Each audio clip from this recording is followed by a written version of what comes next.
Tonight's headlines: DSWD tasked to continue calibrating 4Ps.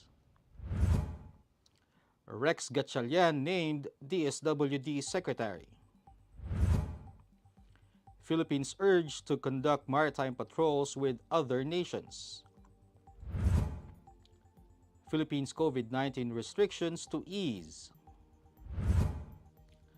3 weather systems to bring rains. January inflation eyed between 7.5 to 8.3%. And domestic liquidity up 6.4% in December. Good evening. Today is Tuesday, January 31, 2023. I'm Elmer Navarro Manuel and this is Tribune News on Cue. Here are the stories for this evening. President Ferdinand Marcos Jr. urged the Department of Social Welfare and Development to continue calibrating the Pantawid Pamilyang Pilipino program or 4Ps, as well as developing the other government social protection initiatives. The Pantawid Pamilyang Pilipino program is a poverty alleviation program of the national government that provides conditional cash grants to extremely poor households to improve their health, nutrition, and education, particularly of children aged 0 to 14. Earlier reports said the agency has scaled down the number of beneficiaries to be removed from the 4Ps to around 800,000 from the initially planned 1.3 million. The President also called on the DSWD to continue the enforcement of the unconditional cash transfer program in order to provide cash grants to poor households and individuals. President Ferdinand Marcos Jr. has appointed Valenzuela Representative Rex Gatchalian as Secretary of the Department of Social Welfare and Development. According to the Presidential Communications Office, Gatchalian took his oath before the President on January 31. Gatchalian succeeds former journalist Erwin Tulfo, who was bypassed by the Commission on Appointments last year following questions on his U.S. citizenship and his previous libel convictions. Until Gatchalian's appointment, the DSWD was headed by its Undersecretary for Special Projects, Eduardo Punay. Marcos appointed a former journalist as officer in charge of the agency late last month.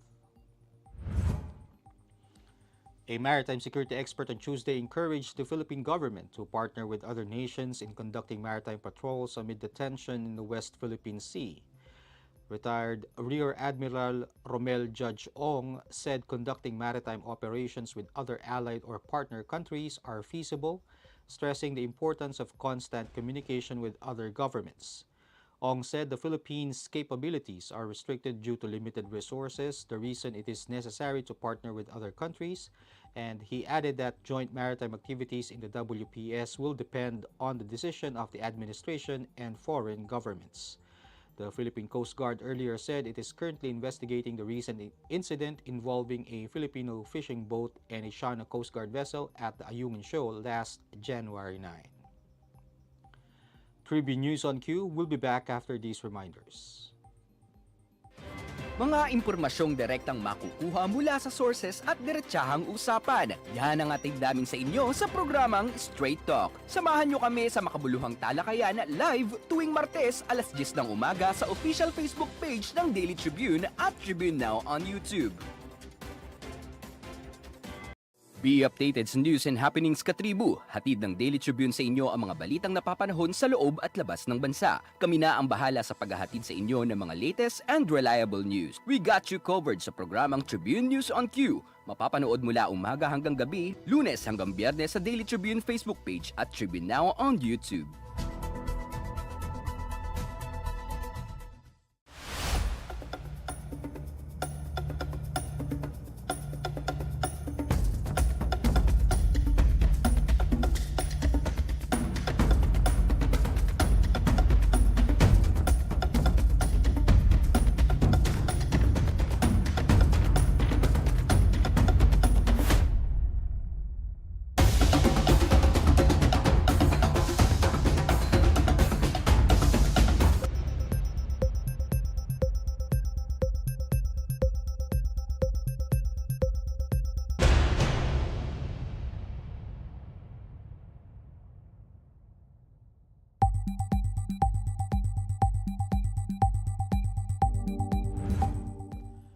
In other news, Department of Health Officer in charge Maria Rosario Vergara said Tuesday the Philippines is no longer under the state where there should be strict COVID-19 restrictions, pointing out that cases here have remained manageable. The DOH officials' remark came even as the World Health Organization maintained the declaration of the public health emergency of international concern due to the viral disease. Vergere said the agency understood all the reasons laid out by the WHO as to why COVID-19 continues to cause the highest form of alert 3 years since it was first declared as a global health emergency. She cited the increasing number of deaths globally due to COVID-19, which averages from 10,000 to 30,000 per day, the emergence of new variants, and the WHO's difficulty to analyze the current COVID-19 state due to scarcity of reports and data. State Weather Bureau Pagasa announced that at least 3 weather systems will bring rain showers and thunderstorms across the country. The trough of the low-pressure area will bring cloudy skies with scattered rain showers and thunderstorms in the southern portion of Palawan, while cloudy skies with scattered rain showers and thunderstorms will also be experienced in Caraga due to the shear line. Meanwhile, Cagayan Valley, Cordillera Region, Aurora, Quezon, Bicol Region, Eastern Visayas, and the rest of Mimaropa will have cloudy skies with rains due to the northeast monsoon or amihan. Metro Manila, the rest of Luzon, and Visayas will experience partly cloudy to cloudy skies with light rains. In business, the Bangko Sentral ng Pilipinas disclosed that higher electricity rates, among others, is expected to bring January 2023 domestic inflation rate to between 7.5 to 8.3%. The central bank identified other possible drivers of the rate of price increases for the month, including the approved water rate rebasing, higher domestic petroleum prices, uptick in the prices of key food items, in the annual increase in sin taxes. However, these factors are projected to be countered by the reduction in liquefied petroleum gas prices as well as the peso appreciation. Earlier, BSP Governor Felipe Medalla said domestic inflation likely peaked last December and is forecast to return to within the government's 2 to 4% target band by the second half of this year. And data released by the Bangko Sentral ng Pilipinas on Tuesday showed that domestic liquidity continued to expand last December. Central bank data showed that domestic liquidity, or M3, the broadest measure of money in the financial system, stood at 16.326 trillion pesos in December 2022, 6.4% higher than the 15.343 trillion pesos the same month in 2021.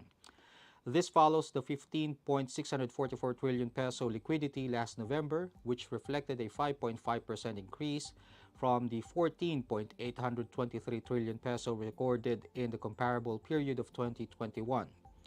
Domestic claims for the month grew by 12.5% as claims on the private sector rose by 10.5% on the back of the sustained expansion in bank lending to financial private corporations and households. Net claims on the central government grew by 21.0%, which the central bank attributed to borrowings of the national government. That wraps up the stories tonight. Catch us again tomorrow, only here at Daily Tribune's Facebook page. Again, this is Elmer Navarro Manuel, and you're watching Tribune News on Q. Stay safe, stay healthy, and stay at home. Good night, and God bless us all. Catch the latest news on our website, tribune.net.ph. Follow us on Facebook, Twitter, and Instagram. Subscribe to our YouTube channel, Tribune Now. Download the Daily Tribune app on Apple Store for iOS and Google Play for Android to get the latest and most comprehensive news online. Daily Tribune invites you to join its Viber community, Katribu, to get updates on the hottest news on politics, business, sports, lifestyle, and entertainment. Emoticons of the Tribune mascot Tercito are available on our community Viber.